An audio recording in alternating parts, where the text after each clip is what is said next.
Hello everyone, my name is Karina, I go by Kartsy on social media, and welcome back to my Scooby-Doo 60s AU series for Daphne Blake, Part 3, The Rise and Demise of the Girdle. In this series, I'm bringing to life the mystery gang from Scooby-Doo with the help of my best friends. The target year is 1969 when the show first aired, and so far we have brought to life Velma Dinkley, a gender bend of Shucky Rogers and Fred Jones. In the last video, we talked about the origins and influence pantyhose had on the 1960s, looked at vintage pantyhose in my collection, and discovered the difference between thick and thin nylons. In today's video, we'll be talking about 1960s girdles and the evolution of both the word and garment throughout time.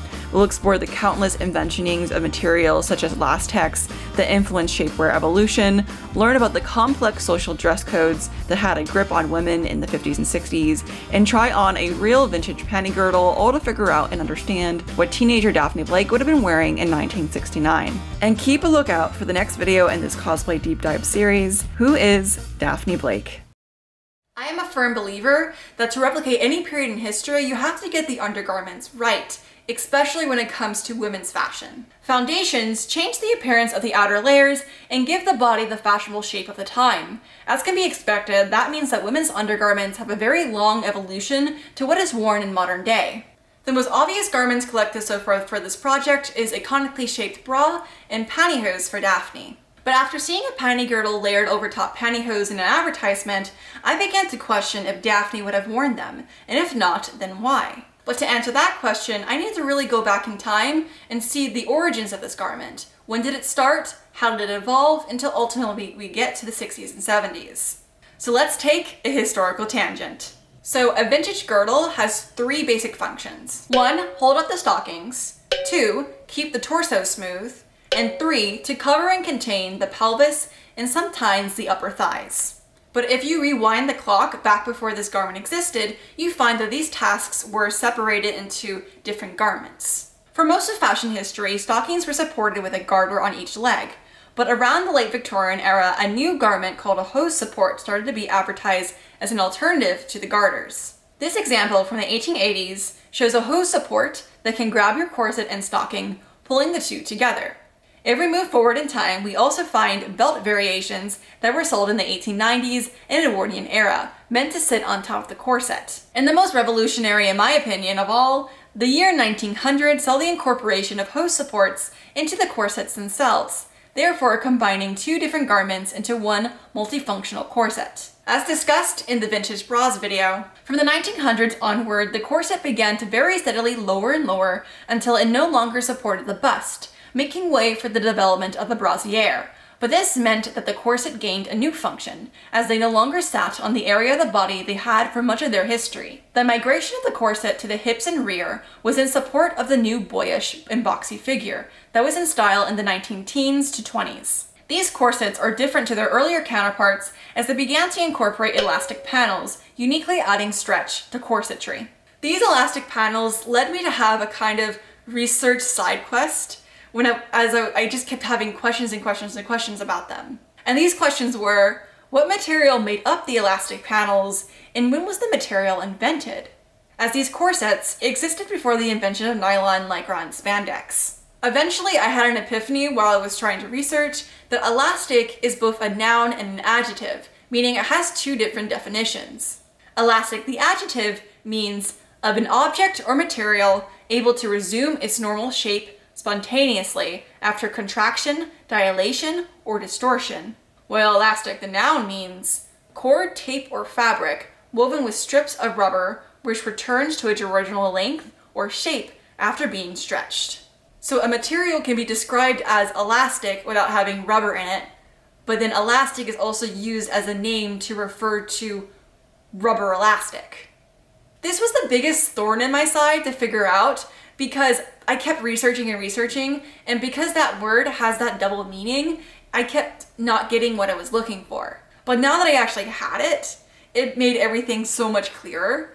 And now that I knew that the possibility of these panels being made out of rubber existed, I had to figure out, when did rubber being used for elastic start? It was through an antique shoe video by Nicole Rudolph where I finally encountered my answer. In it, she states while dating a pair of extant shoes, 1844 roughly was when they figured out vulcanization of rubber and made it so it didn't just deteriorate and fall apart quickly, and it started very rapidly being used in things such as elastic bands, elastic fabrics, all sorts of different things. As can be expected, I was very excited to have this answer to my question and to start to see it even more this material being used in all sorts of different parts of fashion. But now that I had a start date from my timeline with rubber, we can see that the now vulcanized material had about 70 years of development plus experimentation in fashion before we start to see it incorporated in teens and 20s corsets. But wait, doesn't this garment basically function and look almost the same as a girdle? It does. And this is when the story of the girdle starts, at least the skirt variation of it. To enter our discussion on girdles, we need to first define what girdle means, as the word's usage goes back further than the rubber girdles of the 20th century. In fact, the word girdle is so old, I needed to call in some reinforcements. Amantia, our Velma in this cosplay series, very kindly used her English degree skills and access for us by hunting through the OED, the Oxford English Dictionary. This word is old as dirt. The earliest attestation is from Old English, like not Middle English, Old English. It's Girdle, Gyrdel, from 1160, from a West Anglo-Saxon translation of the Gospel of Matthew. The earliest definition of it is a belt worn round the waist to secure or confine the garments, also employed as a means of carrying light articles, a weapon or purse. So then you have the idea of like a chastity belt or girdle of chastity that comes up in the Renaissance, it looks like. It's also used to refer to the midsection in general as early as the 13th century. There's also girdle verb, meaning like to put something around. So it seems like the oldest usage was in fact just a belt, and then the other examples of like thing that goes around, so like the science, there's architecture, things like that. But yeah, it's been used to refer to a belt for packing forever. Other definitions Amantia found came from the 1755 Samuel Johnson's dictionary, which defines girdle as 1. Anything drawn around the waist and tied or buckled, and 2. Enclosure, circumference. Example, suppose within the girdle of these walls are now confined 2 mighty monarchies. Shakespeare's Henry V. I find the second definition of encircling especially interesting, as it can be applied to an entire garment surrounding the body, as we'll see later, and it's influenced the naming of different things such as the anatomical group of bones, the pelvic girdle. But what were the first appearances of this word in the context of its evolution from corsetry? The earliest I have been able to find comes from the 1913 edition of the Corset and Underwear Review, where the word is used 16 times alongside elastic. In the journal, there appear to be 2 different garment uses for the word. The first is a belt worn at the waist or a ribbon you can tie to cinch. But the second is found on the corsets themselves. For example, this corset has a girdle top section, another an elastotrico girdle, and finally, the top is made of a narrow girdle of elastic. So in this 1913 journal, girdle is being used to describe a cinching, and in corsetry, it's an elastic cinching at the top of the garment to most likely stop gaping. It's this elastic cinching usage of girdle that, in my opinion, marries it to corsets as the garment evolves with increasing additions of rubber sections. This 1917 example shows an advertisement from the patented Trio Elastic Girdle, which boasts it is a corset without laces. It is around this year and into the 1920s where we start to see the words corsets and girdle become almost interchangeable, as both words appear as the name of the full garment in advertisements. Which begs the question of when does the garment in history stop being a corset and become a girdle only? My current theory is that in this transitional period for the garment, the names are interchangeable, but when the garment evolves to sit on just the pelvis, no longer includes lacings with metal eyelets, and the stiff base materials associated with corsetry, known as couture, changes, it is the change into new elastic textiles that is when the garment becomes considered a girdle only. To put it even more simply, when the garment is almost entirely woven rubber, sitting on the pelvis, it is now known as a rubber girdle. All the examples I've shown so far have been the skirt variation of the girdle, and as I began to learn the other styles such as the bodysuit variations or corselets that developed, I questioned when exactly panty girdles were invented. As the ultimate end of this video is to discuss and try on one for the Daphne project. The earliest example I found was a knitted pair from 1933 to 35 by the company Bien Jolly Flash. This pair came before the invention of nylon and wouldn't have the same shaping ability as future panty girdles in the 50s and 60s. Interestingly, it's made from lastex, a material that resulted in an entire deep dive in itself because despite its importance to girdle evolution, it's barely mentioned in many sources I looked at. According to the book Uplift, The Bra in America by Jane Farrell-Beck and Colleen, in October 1931, lastex was invented, and this innovative material consisted of an extruded latex core filament, wrapped in double layers of cotton, rayon, or silk. In contrast to natural rubber, lastex offered lightweight resiliency, improved washability, and durability. Unlike latex, rubber split easily when sewn on industrial machines, causing manufacturers headaches. The new yarn adapted well to being knitted and woven into fabrics for girdles and brassieres. Two-way stretch was born. Further bonus was lastex improved stability over natural rubber, which degraded in products within a few months. The layers of fiber over the core improved resistance to perspiration. However, girdles and corselets of lastex wore out more quickly than earlier Ironside corsets of coutil and featherbone. This stimulated replacement sales and enhanced the profitability of lastex products. Since the Jolly Flash panty girdle is around 33 to 35 and lastex was invented in 1931, I'm going to tentatively call the beginning of the 1930s the emergence of the panty girdle. But that doesn't mean that all the variations of these garments and these decades of experimentation and invention are the same in appearance. I found an example of a panty girdle with no elastic and a button crotch, as well as rubber girdles with open crotches and leg loops. A concept that hasn't completely departed from our modern shapewear engineering, as girdles do present the issue of how quickly to use the restroom without everything getting in the way. Other inventionings we see as the girdle moves away from lacings and elastic adjustment straps are hook and eye sections, and most interesting to me, zippers.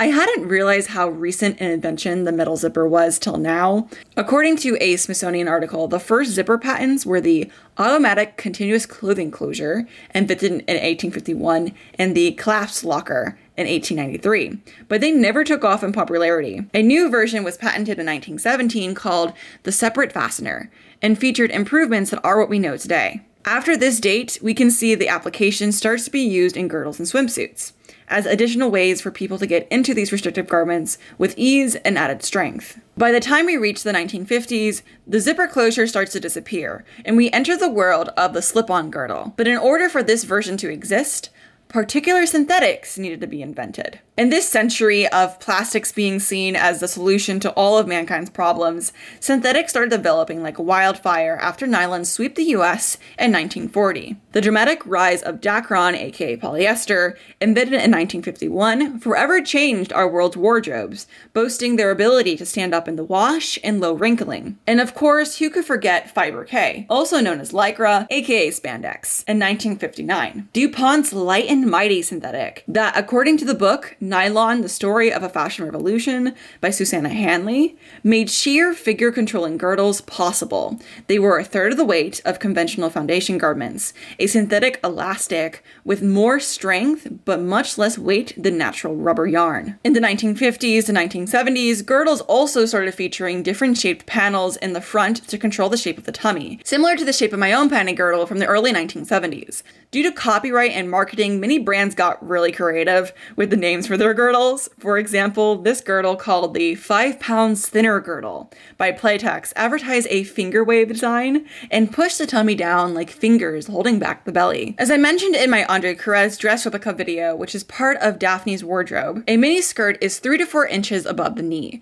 When skirts rise higher than that, they are known as a micro mini skirt.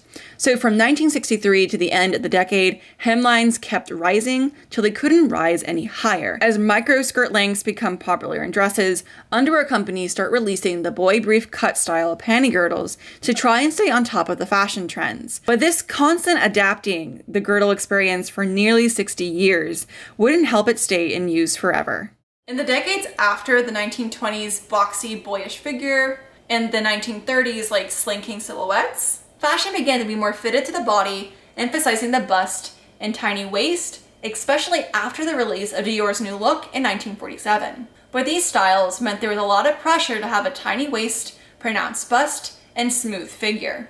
In contrast to the now faraway days of the corset, when the ideal figure was achieved through padding the body, the new shapewear fashion was just that, shaping the body itself instead of sculpting on top of it. This had negative effects on the wearer, as putting on such super tight girdles became not only an art form in itself to try to slip on, but also just was really uncomfortable. So partway through my research, I found a book named Jiggle, Reshaping American History by Wendy Burns-Ardolino. In the book, published in 2007, she interviews many women who grew up with these garments and the social customs around them. The most interesting conversations arising in the text surrounded the topic of women's rite of passage and the taboo of body jiggling. Wendy's main argument is that as the practice of girdling becomes one that is assumed or taken for granted, it becomes part of the feminine habitus for women. If you think about it, that's half a century of women wearing garments to conform the waist, hips, and rear. This ultimately made girdles normal and a sort of rite of passage for women. And I'm going to give you an example from like my own life. So growing up, and I'm a 2002 kid, so I'm pretty much grew up to the 2000s and the early 2010s. I was obsessed with red. Like I would see my mom wear red lipstick and red nails, and I wanted to emulate that. I wanted to do that. But I was told that that was a big girl color. I had to wait till I got older to be able to wear that color. So when that time officially came and I could don the red nails and the red lip, I pretty much felt like I was a woman. And that became my version of a rite of women's passage. And the same is said of girdles. There's a whole generation of women who sat in their homes with their mother in their intimate spaces and watched them put on these very constricting and intricate garments. And because they associated that with femininity, that became what they wanted to emulate and become when they got older, making it pretty much normal. But underneath this social norm was a bizarre mentality as to why these garments were worn besides feminine custom. Jiggle quotes an interview from a 1984 book called What We Wore by Ellen Melinkoffs. In it, a woman by the name of Rosemary Kimball said, "We had to wear girdles because God forbid someone saw something move." This was then followed by a woman named Tristan Berry commenting, "I remember panty girdles in the 9th grade in 1962. We wore straight skirts, and without a girdle, your fanny would move. It was considered very crude. In the late 70s, we all wore straight skirts with our suits, and never considered a panty girdle. Isn't that interesting?" So this mentality that you need a girdle to make sure no part of your body is moving because that's unseemly continued into the workplace. Like when I was researching, and I was even talking with Olivia, who's Shaggy in the series, and she has a grandmother who told her a story that while she was a stewardess, there was girdle regulations. Like she had to wear a girdle to work. At Howard Johnson's, they require us waitresses to wear girdles. There was talk they didn't want any jiggling. I was too skinny to be checked. But the word was if you were jiggling too much, they would take you aside and tell you to wear the proper undergarments, which meant girdles. Could you imagine an employer or a manager taking you aside today and telling you that you're not wearing the proper undergarments? Like, they would just be straight up canceled. Or like reported to HR or something. It's such a bizarre thing, like, to think about today. Like, for the most part, unless you're in a very specific job, like you're an actor playing a character, we don't really have jobs that do that anymore, that tell you you need to make sure your underwear is proper.